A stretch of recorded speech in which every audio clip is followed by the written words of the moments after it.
రాష్ట్రంలో సాగునీటి సమస్యలకు అన్నింటికీ గత బీఆర్ఎస్ ప్రభుత్వమే బాధ్యులు అని చెప్పక తప్పదంటున్నాను.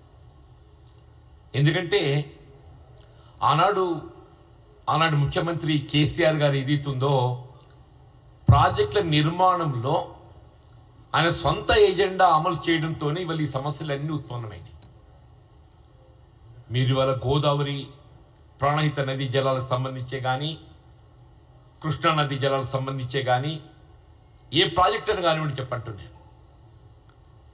ఉమ్మడి రాష్ట్రంలో ఏదైతే ఇలా ప్రాణహిత చెవుల ప్రాజెక్ట్ నిర్మాణాన్ని చేపట్టబడడం జరిగిందో దాన్ని తెలంగాణ రాష్ట్రం ఏర్పడిన తదుపరి అప్పటి ముఖ్యమంత్రి కేసీఆర్ గారు ఏదైతున్నదో మహారాష్ట్ర ప్రభుత్వంతో దిగువ మేడిగడ్డ వద్ద 100 మీటర్ల బ్యారేజ్ లెవెల్, అట్లాగే తుమ్మడిహెట్టి వద్ద ఏదైతుందో 148 మీటర్ లెవెల్తోని బ్యారేజ్ నిర్మాణానికి ఒప్పందాలు చేసుకోవడం జరిగింది. మహారాష్ట్ర ప్రభుత్వం కూడా దానికి అనుగుణంగా అంగీకరించి ఇవాళ మీరు ఇంతవరకు ఏదైతుందో ఈ మేడిగడ్డ కాళేశ్వరం దానిపైన దృష్టి పెట్టింది తప్ప తుమ్మడిహెట్టి నుండి ఉమ్మడి రాష్ట్రంలో నిర్మాణం తలపెట్టినటువంటి ఒక బ్యారేజ్కు అనుగుణంగా కాలువలు కూడా తవ్వడం జరిగింది. ఆల్మోస్ట్ అప్ టు బెల్లంపల్లి వరకు కాలువలు నిర్మాణం చేయడం జరిగింది. సరే, వాస్తవంగా ఉమ్మడి రాష్ట్రంలో కాలువలు 152 మీటర్ బ్యారేజ్ లెవెల్తోని వాటర్ ఎక్స్ట్రాక్ట్ చేయాలని చెప్పి భావించినప్పటికీ మీరేదైతుందో దాన్ని 148 మీటర్కి ఒప్పందం చేసుకోవడం జరిగింది. సరే, ఆల్ రైట్.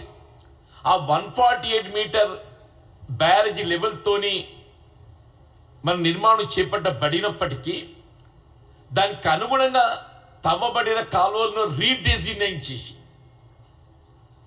తవ్వబడిన కాలువలు ఏవైతున్నాయో రీడిజైనింగ్ చేసి మన జైపూర్ వాగు ద్వారా సుందిల్ల బ్యారేజ్ వరకు ఏదైతుందో ఏ విధమైనటువంటి లిఫ్ట్ లేకుండా గ్రావిటీతోని నీరు పొందే అవకాశం ఉన్నది. మీరు ఎట్లాగో సుందిల్ల వద్ద లిఫ్ట్ ఏర్పాటు చేసి సుందిల్ల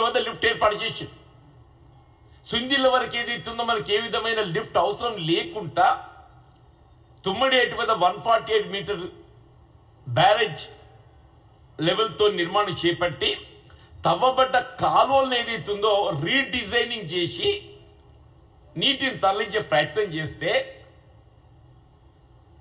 ఇవాళ మీరు ఏ థర్డ్ టీఎంసీ, దయచేసి ఇక్కడ గమనించాలి, originally Kaleshwaram project Medigadda was design for only 2 TMC. ఆ 2 టీఎంసీని కూడా పూర్తి స్థాయిలో వినియోగించకుండా 3వ టీఎంసీ నీటిని తరలించడానికి కొరకు ఏదైతుందో మళ్ళొక 4,000 కోట్లు ఖర్చు పెట్టింది లింక్ 1 కింద. మొదటి 2 టీఎంసీ నీటిని తరలించడానికి సంబంధం లేకుండా ఆ 2 టీఎంసీకి అదనంగా ఇంకొక టీఎంసీ తరలింప చేయబడే విధంగా మేడిగడ్డకి వెళ్ళి ఎల్లంపల్లి వరకు నీటిని తరలించడానికి 4,000 కోట్లు ఖర్చు పెట్టింది.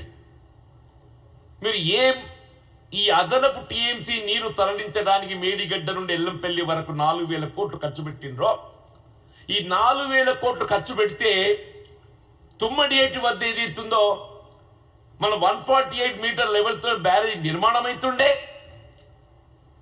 కాలువలు రీడిజైనింగ్ అయిపోతుండే.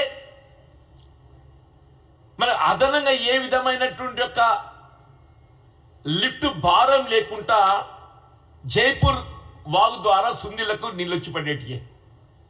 ఇప్పుడు మీకు సుందిల వద్ద ఏదైతున్నదో ఆల్రెడీ యూ అబౌట్ లిఫ్ట్ అంటే మీరు ఈ 4,000 కోట్లు అనాలోచితంగా కేవలం మీ సొంత ఎజెండాతోని, మీ స్వార్థ చింతనతోని ప్రభుత్వంపై అప్పుల భారం మోపే విధంగా ఖర్చు చేయడం జరిగిందో అది వల్ల రాష్ట్రానికి, రాష్ట్ర ప్రజానీకానికి ఏ విధంగా ఉపయోగపడటం లేదు.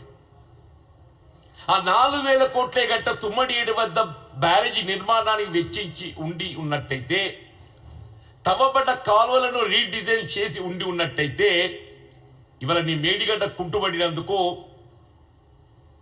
నేను కేటీఆర్ గారు అంటున్నారు కదా, మేడిగడ్డ పర్రెగొట్టిందని చెప్పని. నీ మేడిగడ్డ పర్రెగొట్టినందుకు ఏదైతున్నదో, తుమ్మడి యాక్టి నుండి ఏదైతుందో సుందిల వరకు నీరు పొందే అవకాశం ఉండేనే. సుందిల నుండి ఎల్లంపల్లికి మన లిఫ్ట్ ఉంది, ఎల్లంపల్లికి ఎగువకు నీరు తలుచుకునే అవకాశం ఉంది. ఇవాళ ఏమైపోయింది, నీ కాళేశ్వరం ప్రాజెక్ట్ డీఫంక్ట్ కావడంతో ఇవాళ మొత్తం ఉత్తర తెలంగాణ ప్రాంతానికి సంబంధించి టిల్ వరంగల్ నల్గొండ మొత్తం భారం అంతా ఎస్ఆర్ఎస్ పైన పడుతుంది. మొత్తం భారం అంతా శ్రీరామ్ సాగర్ ప్రాజెక్టు పైనే పడుతుంది. ఆ శ్రీరామ్ సాగర్ ప్రాజెక్టు అదృష్టం కొద్ది వరుణుడు కరుణించడంతో ఏదైతుందో ఇలా ప్రభుత్వం ఒక డిసిప్లిన్డ్గా ఒక క్రమశిక్షణతో ఏదైతుందో మనకు అందుబాటులో ఉన్నట్టుగా ప్రతి నీటి బొట్టు చుక్క చుక్క వినియోగించుకునే బడే విధంగా ఏదైతుందో ఎస్ఆర్ఎస్పి ఆయకట్టును కాపాడుకోవడంతో పాటు ఈ మేడిగడ్డ కాళేశ్వరం ద్వారా సాగును అందించవలసిన బాధ్యతను కూడా ఎస్ఆర్ఎస్పితో తీర్చదలుగుతుందని చెప్పారు. ఎస్ఆర్ఎస్తో తీర్చదలుగుతుందని చెప్పండి. అదే ఈ తోడు టీఎంసీ గట్ట మీద ఇక్కడ నిధులు 4,000 కోట్లు అది దుర్వినియోగం చేయకుండా అదే తుమ్మడి ఏడు వద్ద నిర్మాణం చేసి ఉండున్నట్టు వాళ్ళ వినియోగంలోకి వచ్చి ఉండేదని చెప్పట్రా. ఇక్కడ మొత్తం ఈ సాగునీటి సమస్యకు అంతటికి ఏదైతుందో గత బీఆర్ఎస్ ప్రభుత్వం కేసీఆర్ గారి యొక్క సొంత ఎజెండానే కారణం అని చెప్పి చెప్పక తప్పదని చెప్పంటున్నాను.